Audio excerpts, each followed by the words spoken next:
This podcast is part of the Frederick Podcast Network. Learn more at listenfrederick.com. Discussions in this show should not be construed as specific recommendations or investment advice. Always consult your investment professional before making important investment decisions. Securities offered through Cambridge Investment Research, Inc., a registered broker-dealer member FINRA SIPC. Advisory services through Cambridge Investment Research Advisors, Inc., a registered investment advisor, Hummingbird Wealth Management, LLC, and Cambridge are not affiliated. Now sit back and relax and enjoy another episode of Be the Hummingbird. Here's your host, Laura Johnson. Hey there. Welcome to the latest edition of Be the Hummingbird. We are actually in our second season, and this is our first episode of that second season. So, yay! Very excited. So, what is the purpose of Be the Hummingbird? We strive to inspire, motivate, and educate. And we hope to do this through stories and guests and just educational opportunities. And we hope to inspire and motivate you to do something different. You're stuck in a rut, or you're just not getting where you want to do, where you want to be. And so this is your opportunity to learn a little bit, to help to inspire you to maybe shift a little bit in your life in order to get to that place where you want to be. So what are we talking about today? Today we are talking about Investing 101, just some principles and strategies. I'm sure everybody out there that's listening right now is on the edge of their seat, just waiting to hear what I have to say. So just as a friendly reminder, I am Laura Johnson. I am the owner of Hummingbird Wealth Management.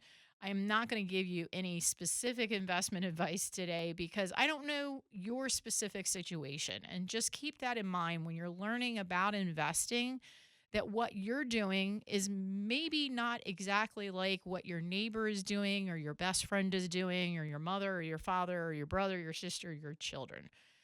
Your investing principles should be about you and what you're trying to accomplish. But today we're just going to talk about Investing 101, just those bare minimum principles and strategies. So the first thing we're going to talk about is the power of compounding. And this is a simple but not simple concept, I guess you could say. And before we get into the idea of compounding, we're going to talk about why do we need to invest? Well, there's this little thing called inflation. I don't know about you, but things are costing more today than they were 5 years ago, 10 years ago, 15, 20 years ago. And in order to outpace inflation, your standard savings account or checking account or box under the mattress is just not going to do the trick. You need to do something a little different in order to outpace inflation and ensure that the money you have today is going to be just as powerful for you 5, 10, 15 years down the road. So compounding, basically what that is you have money in your account and it earns interest. And then now your money in your account is the money plus the interest, and you earn more interest. So as an example, you put $1,000 into an account and you're earning 10%. So it's going to yield you at the end of the year $100. So now you have $1,100 in your account that's earning 10%. Now, by the way, if I could find this vehicle that's constantly earning 10% and on a consistent, guaranteed basis, I'd be all in. I'm just using it for example purposes, right? But so now you have $1,000 plus the $100 you've earned in interest. So a total of $1,100 that's now going to earn 10%. And that's compounding, okay? One of the other things that's important when you get into investing is the difference between starting early and starting late. And before I pound you with some numbers, here's the thing. Is starting early versus starting late, if we could start early, obviously that's what we're going to want to do. But starting is what's key here. If you are in your 40s and you haven't saved for retirement, it's not too late. If you're in your 60s and you haven't started saving for retirement, it's not too late. In both of those scenarios, we might have to make some adjustments of what your retirement plan might look like, but it's not too late. So don't get too upset when you hear the differences between someone who started earlier and someone who didn't. So I made a really simple example, $25 a month. And I think anybody who's listening to me right now could probably come up with $25 a month. So $25 a month, and you start at the age of 25 and save for 40 years until you retire at the age of 65. And you're getting an average rate of return of 5%, which is very reasonable for someone to expect in an investment, possibly even more, but I didn't want to be obnoxious and say, oh, you're going to earn 20%. Now we're going to do it on 5%. Your account balance by saving $25 a month for 40 years, earning 5%, would be right around $37,000. Now, let's say you start 10 years later. So instead of saving for 40 years, you only save for 30 years. 10 years shouldn't have too much of an impact, right? Well, if you save that same $25 a month for 30 years at 5%, you end up with $20,000. Now, that's not assuming any kind of variability in interest rates. That's not assuming any kind of months missed or anything like that in saving. That is a $17,000 difference. It's almost 50% drop by missing a quarter of the time. That's pretty impactful. Now, again, starting is what's important, whether you started early or started late. But the reason I share this is because a lot of us have young people in their lives that they need to hear this. They need to hear that the earlier you start, the better off you're going to be in the long run. So what are some types of investments? Now, I'm not going to get down in the weeds. There's way more investments than the ones that I'm going to share with you today. But this is Investing 101. So there's stocks, there's mutual funds and exchange traded funds, and then there's real estate investments and bonds. Sorry, skipped right over the bonds. So what is a stock? So stocks are basically a share in the ownership of a company. And so, you name a company, General Electric, IBM, and I'm not saying these are good companies to invest in. They're just companies, right? You're now considered a part owner in that company. You actually would get, as a shareholder, voting rights to vote on whatever decisions the board has decided to vote on, whether it be a dividend payout or a change in ownership or a change in executives or things like that. Now, some stocks do, I mentioned, pay dividends. They're not required to. It depends on the type of stock that you get, but some of them do pay dividends. I actually, a while ago, worked for a company that they paid some strong dividends, and a lot of my clients had this company's stock, and the company decided to stop paying the dividends because of their financial situation.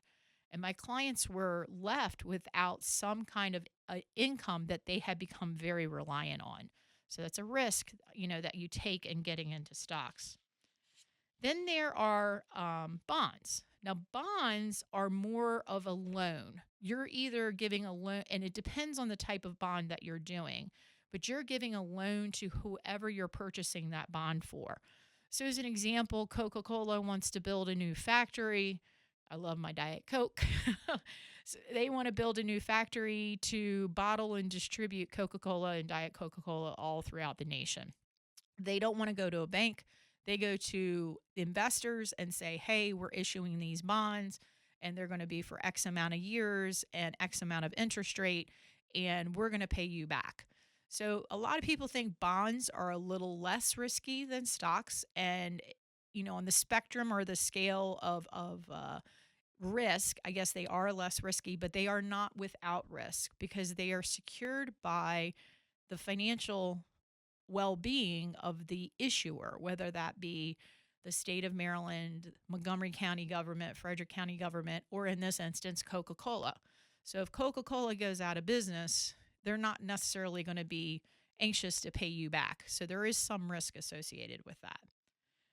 They are more stable than stocks, but they also have the tendency to not to perform as high.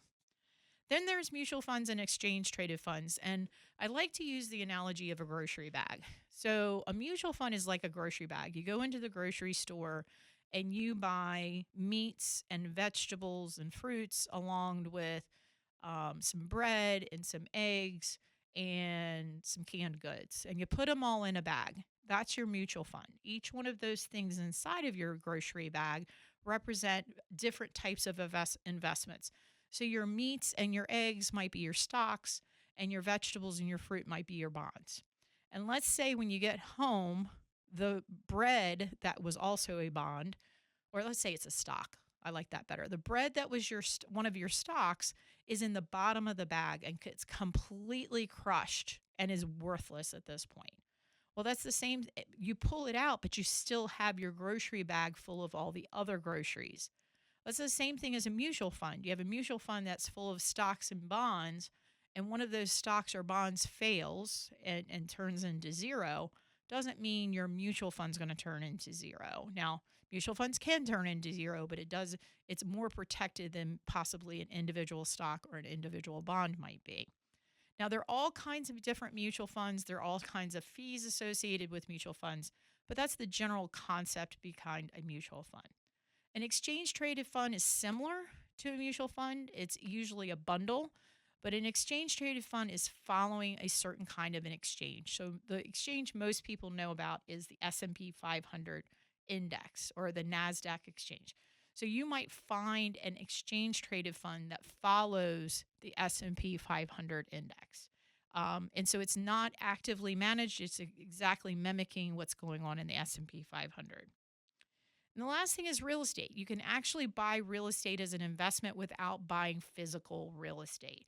Now, we do recommend and talk to people about real estate holdings and what the pros and cons are associated with that. But if you don't have the assets to go out and buy multi-million-dollar commercial properties, then we have the ability to buy real estate through investments, some of them mutual funds, some of them are investments called REITs, which is a real estate investment trust. And there's definitely some pros and cons that go with that. So now we're going to move on into Investing 101, risk versus return. So I always talk to my clients on a scale of 1 to 10, 1 being the most conservative, 10 being the most aggressive. And really this boils down to, let's say you have $100,000 in your account and you get a statement and one day it comes in and it says your account is now worth $65,000. Now this is an aggressive portfolio, most likely. It just lost 35%. How do you feel? That is really what drives risk, because risk is an emotional thing. You're gonna wake up and go, oh my gosh, I just lost $35,000 in my account. Now, if you are educated and you have a financial advisor that's working with you and you know what's going to happen, you have a long time frame, that might not feel so bad, but to some people that might feel horrible. And so if you can't handle a 35% drop, then you're not a 10 on a scale of 1 to 10. Now, theoretically, the higher the risk you take, the better the return you're going to receive. And I say theoretically because on numbers, on paper, on Excel spreadsheets, on performance reports, if you watch aggressive portfolios, they tend to outperform conservative portfolios. Here's the thing. There's this little element that comes in the middle of all this, and that's human nature. And I go back to that statement where you have $100,000 and it loses 35%. Human nature might be, get me out of this. I don't want to do this anymore. I don't want to be invested because I'm losing my money. And you convert to something more conservative. And now you are fighting to get back to that $100,000. So your return isn't reflective of what's going on in the market because you made changes. And so that's why theoretically the markets outperform. But when you start throwing in human nature, it becomes difficult. Now, your personal risk tolerance, as I mentioned at the beginning of this, is your personal risk tolerance. You need to feel comfortable with what you're doing and who you're working with and what investments you're buying. And don't necessarily be following what your brother or your sister or your mother or your father or your children are doing, or your best friend. Best friends have such great advice, though, sometimes. So diversification is the next area of Investing 101, diversification and asset allocation. So diversification basically means that you're not putting all your eggs in one basket.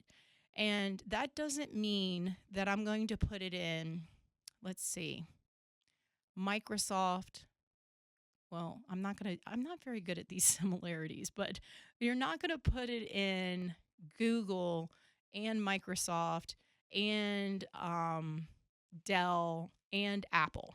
Okay.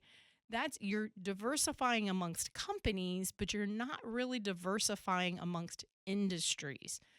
Diversifying means that you're putting a little bit in technology and a little bit in um, utilities and a little bit into shopping and retail and a little bit into agriculture, but you're not putting it all into one of those categories. That's what diversification means, is that if the tech bubble blows up, then you're not going to be affected as badly if you have it diversified versus having everything you have in the tech bubble. That's diversification.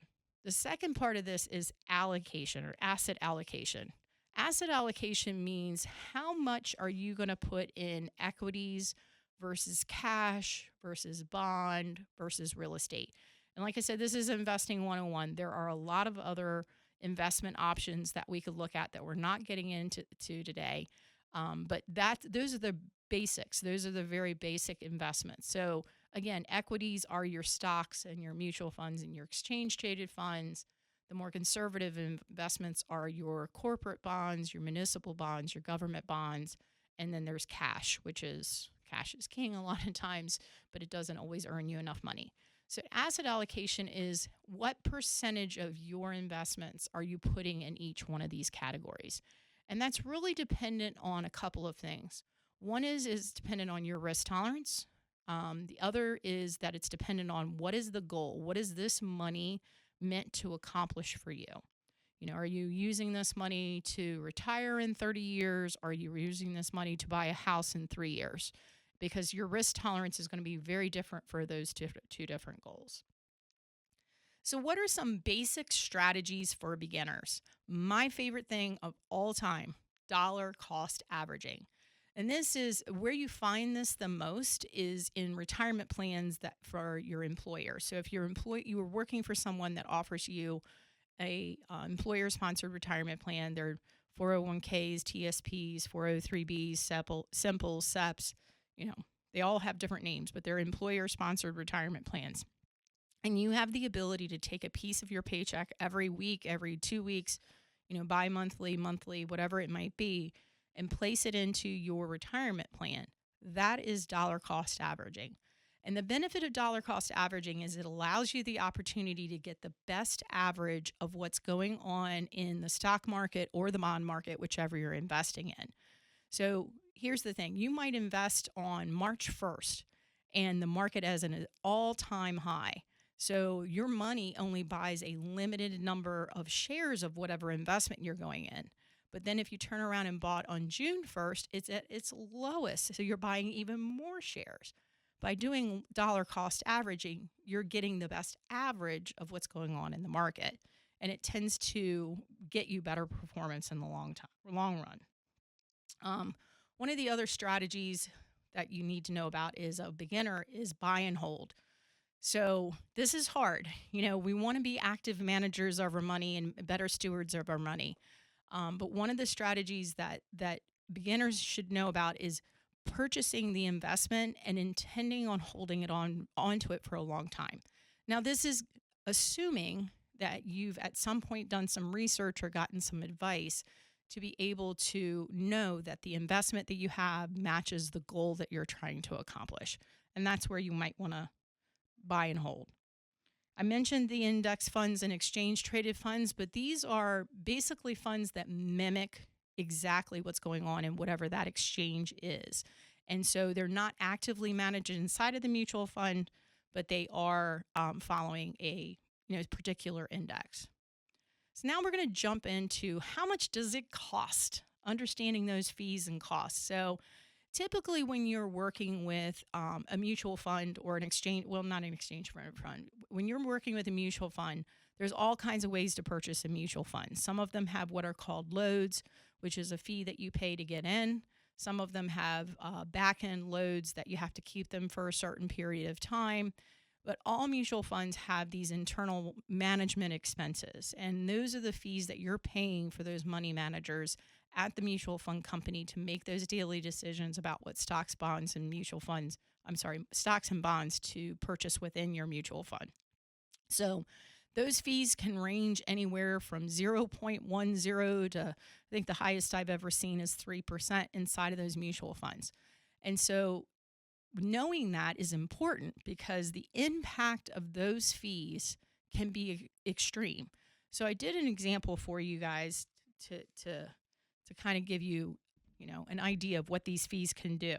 So let's say you put a $10,000 investment in a mutual fund and leave it in there for 10 years, and it's averaged 12%.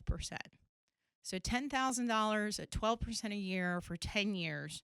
At the end of the 10 years, you've tripled your money. You now have $31,000, $31,058 to be exact. Let's say that same fund has a 1% fee. So it's an internal expense that's impacting your return. So instead of seeing 12%, you're now seeing 11%. Same $10,000, same 10 years, but instead of 12%, you're making 11% because of that fee. You've lost $2,664 because of that fee. Now, I'm here to tell you those fees are there for a good reason. These people are the ones that are helping you make those decisions about, do I stay in this stock or get out of it? Do I buy a stock that has become, extremely popular? They're going to be making those daily decisions. And I don't know about you, but that's a pretty stressful job. So I think they're worth sometimes that 1%, but you just have to be aware that those fees do exist. So the next thing we're going to talk about is setting goals and investment timelines. So and we're probably going to have another podcast on this, but setting goals and knowing what investments are appropriate for those goals is very important. So if you are an individual that wants to buy a house in the next 1 to 3 years, and I applaud you for that, investing in stocks and mutual funds is definitely not the best idea. There's too much volatility associated with the stock market in order to have that short time frame. But if you're looking to retire in 20 to 30 years, the stock market might be something that you want to take a look at. You want to make sure that the investments that you're placing your money in are appropriate for the time frame that you're trying to save that money for. So we've already mentioned emotions. I'm going to talk about avoiding emotional investing. It's hard. I know it's really hard, right? We want to jump in when everybody's doing well and we want to yank out when we're doing really bad.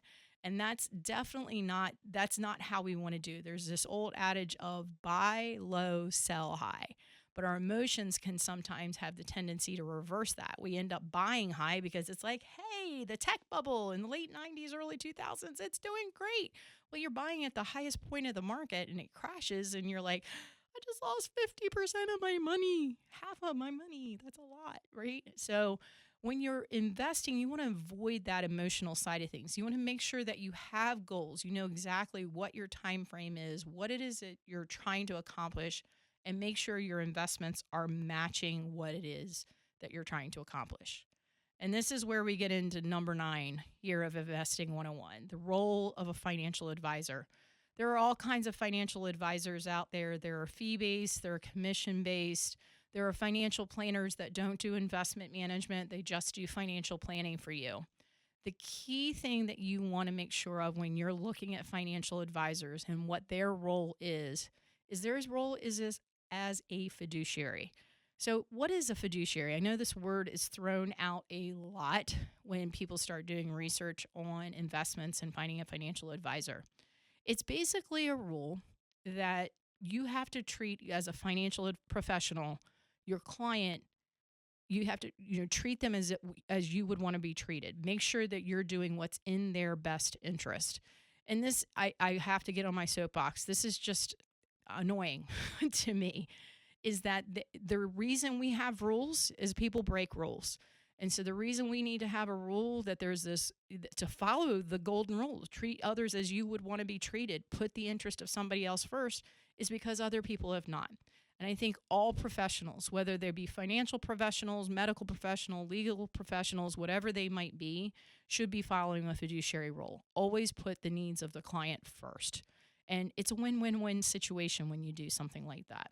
But you want to make sure that your advisor is a fiduciary, and make sure you understand what it is you're paying and what it is that they're providing for that fee.